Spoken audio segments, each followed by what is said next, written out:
Now that we know where Cuban Communism began and what it has done, we can begin to look at it through the knowledge that we have acquired and evaluate through this critical lens. But before we do that, there is one last thing that I wish for us to do. I wish for us to take a step back and look at what would happen if Fidel Castro did not come to power and where Cuba would be today. The way I see it, there is two options. One, Batista would still reign in power. And two, another revolutionary group would take place instead of Fidel Castro. So let's look at these options. I like to begin with the latter. Another revolutionary group comes to power. I believe this is highly unlikely, because although there were many revolutionary groups during Batista's time, all wishing and all seeking to overthrow him, they all had different goals, different ideas, and were all pushing in different ways. And they needed a strong leader to come together and unite them, just as Fidel Castro did. And I believe, if for whatever reason, if Fidel Castro did not exist, he did not come to power, or was killed in battle, or whatever have you, I believe that there would be no strong enough leader to come together and unite the revolutionary groups.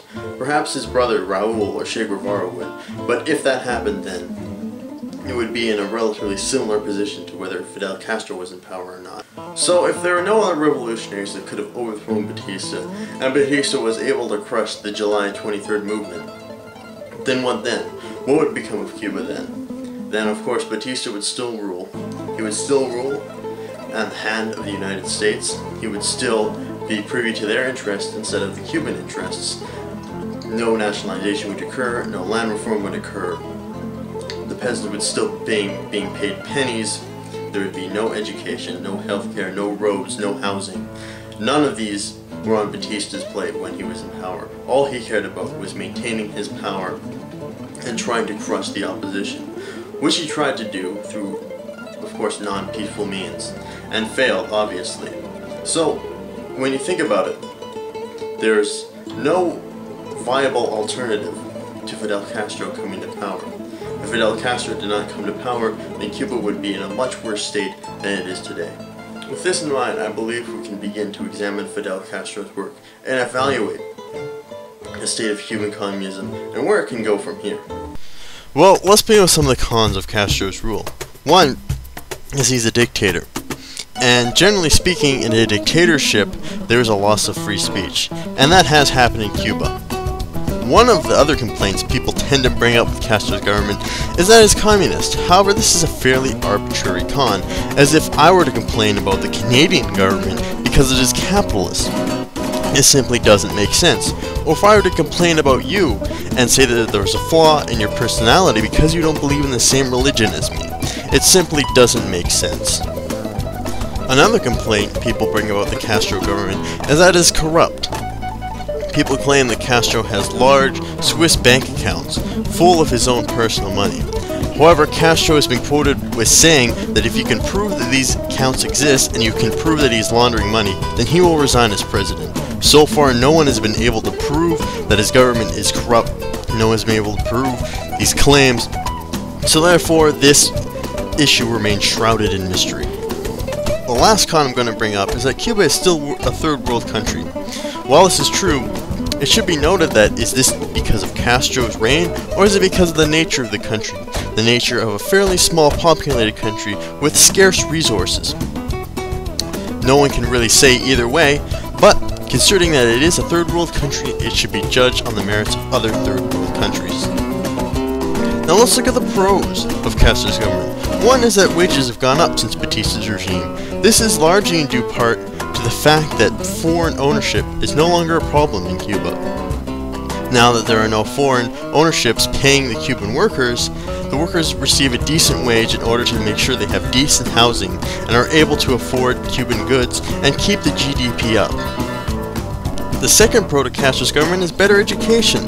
Castro put a lot of work into his schools, and schooling is now mandatory from ages 6 to 15. Also, Cubans enjoy free university education, something that is not even seen in the Western world. The third pro is better healthcare. Castro has trained a lot of doctors and built a lot of hospitals in his time, and this has led to significantly better healthcare than during Batista's regime. Cubans also now enjoy one of the highest life expectancies in the world, in fact higher than the Americans, and they also enjoy a lower infant mortality rate. This could be due in part to the Cuban healthcare policy of preventative medicine, stopping you from getting sick rather than waiting for you to get sick and then fixing it. I could continue my list, but all bullet points I have and all bullet points I could point lead to one thing, and that is better living standards for Cubans. In fact, Cuba has one of the highest rated countries on the Human Development Index. For those of you who do not know, the Human Development Index is a comprehensive index which combines education, healthcare, and GDP to create an overall score of the country's living standard and human development. Cuba has the highest human development score in the Caribbean, third highest in North America, only behind Canada and the United States, and fifth highest when you combine North and South America. And this score only continues to grow. When you look at Cuba, it is a country of scarce resources and few people. However, it is an incredible achievement that they were able to achieve such a high score on this index. Cuba has some of the most healthy and literate people in the world. It also has one of the most stable governments in the world, as well as a living standard only continues to increase. It is for these reasons that we can declare Cuban communism as an unresounding success. Although everything is not perfect, Cuban communism has achieved a lot, and in some ways has even achieved more than the Western world. Of course, nothing is ever perfect, and this is the case with the Cuban government. So, I humbly suggest that we take a look into the future and see how the government could better itself for whatever trials and tribulations it may endure in the coming times. The first thing I would suggest is for the government to lax its controls on the media and on the internet, and allow more freedom of speech for Cuba, and allow Cubans to go to other countries and learn from their systems and learn from their people and experience something that they can bring back and teach their community. Allowing for an expanded pool of knowledge, an expanded pool of thought, is one way in which the Cuban government can significantly better itself. The second thing I propose is to continue the path of cooperation for Cuba and for Latino neighbors. As I said before, traditionally Cuba has been shunned by its Latino neighbors. However, this is changing, and hopefully this road will continue and bring these neighbors closer together so they can enjoy some economic prosperity with one another. The last thing I propose is out of control of the Cuban government and is in control of their neighbors to the north, and that is to remove their outdated and childish embargo of the country so that Cubans may enjoy a wider variety of goods and Americans may enjoy the natural beauty and splendor of Cuba. While I do not predict that any of these countries will give up their grudges anytime soon, there is always hope for a more diplomatic future. While Cuban communism has established and accomplished a lot, if everything they have accomplished is to survive, the government must evolve and change with the times. They must relinquish their control on the media, relinquish their control on the internet, as well as break out of their shells a little bit, encourage more cooperation, and hope that because of this, the United States will appreciate this cooperation and cooperate with them as well. I'm saying nothing for the good of myself, but I'm still talking and you're not listening. I need not remind you that the evaluation scale is entirely subjective.